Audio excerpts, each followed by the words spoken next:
اس کو کہتے ہیں لبرل لوگ ہیں، خدا کو نہیں مانتے، انسانوں کو ہر ایک آزاد کر دیا. آپ نے آزاد نہیں کیا، آپ نے انسان کو کرپٹ لوگوں کا غلام بنا دیا ہے آپ نے. اسلامی ریاست میں خوب سمجھ لیں، حکومت کا کام لوگوں کے پیسوں کی حفاظت کرنا ہے، لوگوں سے پیسے چھیننا نہیں ہے.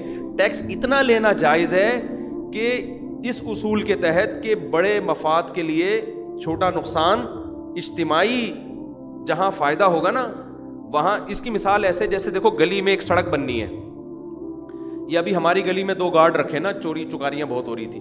اب گارڈ رکھے ہیں تو ان گارڈوں کی تنخواہ ہر گھر سے لی جائے گی نا، تو یہ ٹیکس جائز ہے کہ بھائی یہ گارڈ کے مصارف محلے والوں نے پورے کرنے ہیں، یہ چور چکے سے بچنا. اب اگر اس میں کوئی ایک گھر کہتے ہیں میں نہیں گارڈ کی تنخواہ دے رہا، بھائی تیرے باپ کو بھی دینی پڑے گی، کیونکہ جب سب کے لیے رکھا ہے تو آپ کو بھی دینا پڑے گا. تو ایک گارڈ کی تنخواہ میں ہر گھر سے آپ تھوڑے تھوڑے پیسے لے کے، اس میں ریاست کا کوئی فائدہ نہیں ہے بلکہ گلی والوں کا فائدہ ہے. تو آپ نے کس کو پکڑا دی؟ گارڈ کو پکڑا دی. اس حد تک ٹیکس تو ٹھیک ہے. یا کوئی روڈ بنانا ہے سب کے مفاد کے لیے، اور اس میں بھی شریعت پہلے حکومت کو یہ کہتی ہے کہ پہلے آپ دوسرے، کیونکہ ٹیکس شریعت کے مزاج کے بہرحال خلاف ہے یہ، کیونکہ حکومت کا کام لوگوں کے مال کی حفاظت ہے، لوگوں کا مال لینا نہیں ہے. حکومت کا کام ہے کہ جتنے لوگ کما رہے ہیں نا وہ ببانگ دہل گورنمنٹ کو بتائیں ہم اتنا کما رہے ہیں، ہم نے کمایا ہے، یہ ہمارا ہے. تو گورنمنٹ کہے گی آپ کا ہے، اب اس کو کوئی لے نہیں سکتا. یہاں گورنمنٹ کو بتاتے ہوئے ڈر رہے ہوتے ہیں.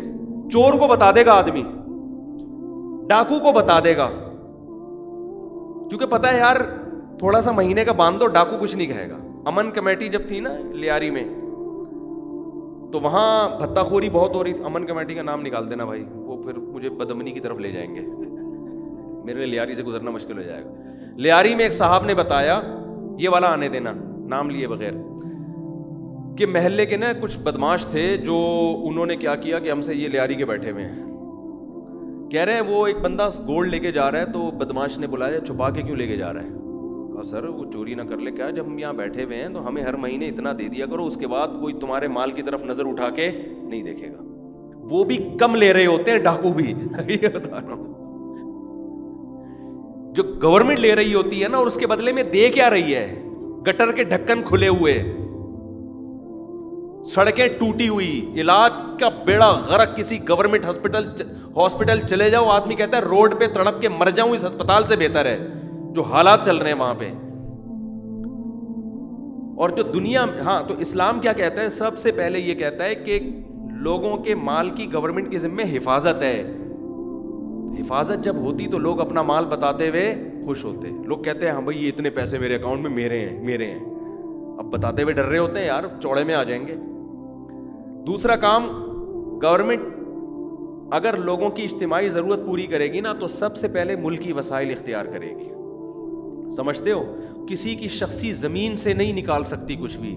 آپ کی شخصی زمین سے جو نکلا، اسلام کیا کہتا ہے؟ کس کا ہے؟ آپ کا ہے، وہ گورنمنٹ کا نہیں ہے. اسلام شخصی ملکیت کا قائل ہے کہ لوگوں کے لیے، یہ جو کہتے ہیں نا جمہوریت لوگوں کے لیے، یہ لوگوں کے لیے ہوتا نہیں ہے، نام ہے لوگوں کا. اس سے وہ آمریت 100 گنا اچھی ہے جو بادشاہ ہو لیکن لوگوں کے مال کا محافظ ہو اور اپنی تنخواہ بہت زیادہ لے رہا ہو، وہ پھر بھی ایک تک بنتا ہے اس کا. یہ جو ہمارے یہاں سڑا ہوا نظام مسلط ہے، اس نے تو بیڑا غرق کر دیا. تو پھر وسائل پوری کرے گورنمنٹ کہاں سے؟ خزانوں سے، جو حکومت کے پاس وسائل ہیں. پھر حکومت تجارت کرے، لوگوں کو سروسز دے، ان سے پیسے کمائے. اس طرح گورنمنٹ کے پاس اتنے کمانے کے وسائل ہیں کہ صرف ایک انتہائی قحط زدہ ملک میں تو ٹیکس کا نظام چلے گا، ورنہ ٹیکس کی ضرورت خلافت عثمانیہ کتنی بڑی تھی، 5 روپے ٹیکس نہیں لیا جاتا تھا اس میں، حالانکہ نہ پیٹرول دریافت ہوا تھا اور نہ کوئی یہ جو آج کل اتنی ترقی یہ بھی نہیں ہوئی تھی. 1 روپے ٹیکس نہیں تھا، بجائے کہ وسائل اتنے اپنے ہی وسائل استعمال ہو رہے ہیں.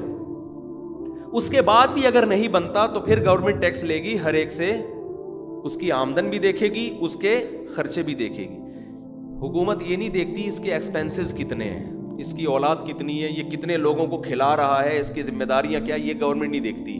گورنمنٹ یہ دیکھ رہی ہوتی ہے اتنا کما رہا ہے تو اس پہ ہمیں اتنا دو. ابے بھائی جب وہ اتنا کما رہا ہے تو جن پہ خرچ کر رہا ہے وہ اسی قوم کے ہیں نا، صحیح ہے نا، تو یہ تو آلریڈی کر رہا ہے خرچ. سارا گند، کیونکہ اسلام نہیں ہے تو اب ہر چیز پہ لیبل لگا لیا ہے، اور عدل کا، حالانکہ وہ عدل نہیں ہے. پھر بھی ٹیکس دیا کرے، ورنہ ملک میں کوئی ٹیکس سے روک نہیں رہا آپ کو، میں تو بتا رہا ہوں نظام گندا ہے. ٹیکس دینے کا مشورہ اس لیے دے رہا ہوں کہ یہ نہیں دیں گے تو اور گندا ہو جائے گا، کوئی اچھا نہیں ہونے والا. میرے پاس کچھ حکومت کے اہلکار بھی آئے، انہوں نے کہا کہ یہ آپ لوگوں کو ترغیب دیا کریں کہ اپنی آمدن شو کیا کریں، ٹیکس دیا کریں. میں نے کہا تاکہ وہ چوڑے میں آ جایا کریں. آپ یہ بتاؤ، اصل میں یہ کہنا چاہ رہے ہیں کہ ہم لوگوں کو چوڑے میں لائیں. بعض ماہرین تو یہ کہتے ہیں کہ جو اپنی آمدن شو کرتا ہے وہ زیادہ پکڑا جا رہا ہے، اس پہ پابندیاں لگتی چلی جا رہی ہیں، اور جو نہیں شو کر رہا وہ ہنسی کو زندگی گزار رہا ہے. تو یہ حکومت کے نااہلی ہے نا، یہ تو سارا نظام ہی سارا گندا نظام ہے. آپ خیر کہاں سے کہاں بات چلی گئی بھائی. میں یہ عرض کر رہا تھا کہ روس کے بڑے بڑے ماہرین تھے، انہوں نے سوشلزم کو معاشرے میں فروغ دیا. انہوں نے کہا کہ انسان کی شخصی ملکیت نہیں ہوگی، گورنمنٹ سب کی مالک ہوگی. اور انہوں نے کہا جو سپلائی اور ڈیمانڈ کی بیس پہ چیزوں کے ریٹ اوپر نیچے ہوتے ہیں تو اندھی بہری قوتیں ہیں. حدیث میں آتا ہے ان اللہ هو المسعر، چیزوں کی قیمتیں کون متعین کرتا ہے؟ اللہ. یہ حدیث میں آتا ہے. صحابہ نے نبی سے پوچھا یا رسول اللہ آپ حکم دیں کہ ہم چیزوں کے ریٹ متعین کر دیں تاکہ نہ کوئی اس سے کم پہ بیچے نہ اس سے زیادہ پہ. آپ نے کیا فرمایا؟ ان اللہ هو المسعر، چیزوں کے ریٹ کون متعین کرتا ہے؟ اللہ. اللہ کو جو چیز سستی کرنی ہوتی ہے زیادہ پیدا کر دیتا ہے، مہنگی کرنی ہوتی ہے کم کر دیتا ہے. اس لیے اسلام میں شدید مجبوری کے بغیر چیزوں کے ریٹ متعین کرنا بھی جائز نہیں ہے. دعوا الناس یرزق اللہ بعضهم ببعض، صحیح حدیث. فرمایا لوگوں کو بزنس سے آزاد چھوڑ دو، آزاد چھوڑ دو، اللہ ایک دوسرے کے ذریعے ان کو کھلائے گا. آزاد چھوڑ دو، کوئی نہ ریٹ متعین کرو، جس نے جو بزنس کرنا ہے کرے. حکومتوں نے آزاد نہیں چھوڑا ہوا. جو کسان فصل اگاتا ہے نا، وہ 50 سال پہلے چڈی بنیان میں گھوم رہا تھا، دھوتی بنیان میں. آج بھی کس میں ہے؟ دھوتی بنیان. اتنی محنت کر کے ٹکا بھی اس کے ہاتھ میں نہیں آ رہا. کیوں؟ چند تاجروں کا قبضہ ہے. کس کا قبضہ ہے؟ چند تاجروں. انہی تاجر کو یہ گندم بکے گی، اس کے علاوہ کوئی تھرڈ پارٹی بیچ میں نہیں آ سکتی. اور ان تاجروں کو کیوں بکے گی؟ وہ بینکوں سے کروڑوں روپے قرضہ لے کے اٹھا لیتے ہیں، ان کے باپ کا 1 روپیہ بھی نہیں جا رہا ہوتا اس میں.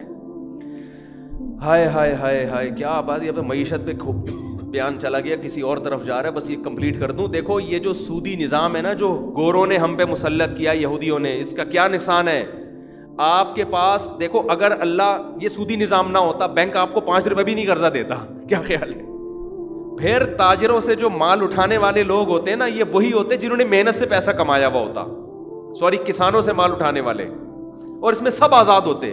میں بھی جب چاہتا مال اٹھاتا، آپ بھی چاہتے، کیونکہ کسی کے پاس اتنے کروڑوں روپے ہوتے ہی نہیں کہ بینک سے ٹھگ کر کے قرضہ لیا، گندم اٹھائی، مارکیٹ میں بیچا، بینک کا تھوڑا سا سود دے کے واپس کر دیا. ایسا ہوتا ہی نہیں.